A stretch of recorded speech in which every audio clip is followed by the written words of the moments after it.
இப்ப இங்க நின்று பேச்சுக்கான சீமான் அவனை பெற்றவர்களுக்கு இல்லை, என்னை உருவாக்கிய ஆசிரியர் பெருமக்களுக்கு தான் விருதுன்னு நினைக்கிறேன். அப்ப ஆசிரியர்களை போற்றத்தக்க ஆசிரியர்களை மதிக்கிற ஒரு சமூகம் தான் அறிவார்ந்த சமூகமாக உயர்ந்து செல்லும். அப்படி இருக்கா?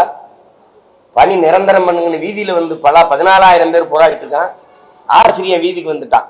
அப்புறம் கற்பிக்கிற ஆசிரியர் வீதியில் நின்றுட்டு இருக்கான். அப்ப அந்த அளவுக்கு சமூகம் வந்து என்ன படிப்பகத்துல கூட்டம் அதிகம் இருக்கா, குடிப்பகத்துல கூட்டம் அதிகமா இருக்கான்னு சொல்லுங்க. நீங்க சொல்லுங்க.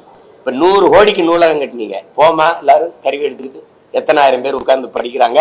டாஸ்மார்க் அப்படியே போவோம், எத்தனை ஆயிரம் பேர் குடிக்கிறாங்கன்னு பாப்போமா.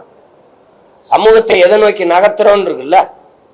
சாராய கடையை வீதிபுறம் திறந்து வச்சுக்கிட்டு சட்டம் ஒழுங்குன்னு பேசுறது எவ்வளவு வேடிக்கையானதுங்கிறத நீங்க கேள்வி எழுப்பி பார்க்கணும்.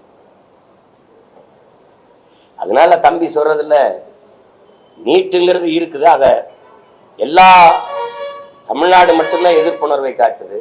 மற்ற எல்லா மாநில முதல்வர்களோடும் பேசி கலந்து, இப்போ அனைத்து கட்சி கூட்டத்தை முதல்வர் ஒரு இதெல்லாம் கூட்டினாங்களோ அது மாதிரி கூட்டி பேசி, இது உழைக்கும் அடித்தட்டு மக்கள், பல 100 ஆண்டுகளாக கல்வி மறுக்கப்பட்ட, புறக்கணிக்கப்பட்ட, பிற்படுத்தப்பட்ட, ஒடுக்கப்பட்ட சமூகங்களிலிருந்து வர்ற பிள்ளைகளுக்கு இந்த மருத்துவ படிப்புங்கிறதே ஒரு பெரும் கனவாயிருக்கு. மருத்துவம் மட்டும் இல்லை, எதுவுமே எந்த நாட்டில் இல்லாத கொடுமை என் நாட்டில் தான் ஒரு விரும்பிய கல்வியை கற்கிறது அவ்வளவு கொடுமையாகவும் கடினமாகவும் இருக்குது. இங்கேதான் நீங்க விரும்பியதை படிக்கவே முடியாது. பிள்ளைகள் விரும்பி கற்கிற கல்வியை கொடுக்க வேண்டியது அரசின் முதன்மையான கடமை. அதை கொடுக்க மறுப்பது பெரிய கொடுமை. அதை தொடர்ந்து செஞ்சுக்கிட்டு இருக்கு இந்த அரசு.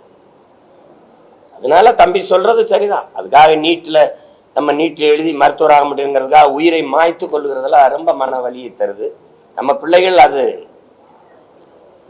அதுக்கு நம்ம துணிவும் வரணும். சரி வரல விடுவோம், அடுத்த முறை எழுதுவோம் அப்படிங்கிற ஒரு துணிவு வரணும். பிள்ளைங்க வந்து பாருங்க, மனமுதிர்ச்சி ஏற்று இந்த தோத்து போயிடுவோமோங்கிற அச்சத்திலே அது ரொம்ப கஷ்டமா இருக்குதுல்ல.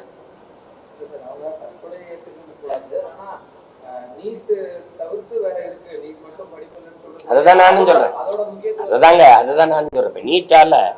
நீட்டு தனியா பயிற்சி பள்ளிகளை கொண்டு பயிற்சி பயிலகங்களை கொண்டு வந்து பல ஆயிரம் கோடி சம்பாதிக்கிறதுக்கு உதவுதே ஒழிய முதலாளிகளுக்கு நீட்டு பயிற்சிங்கிற பேர்ல, அந்த தேர்வுக்கு பயிற்சிங்கிற பேர்ல வேற என்ன செய்யுது?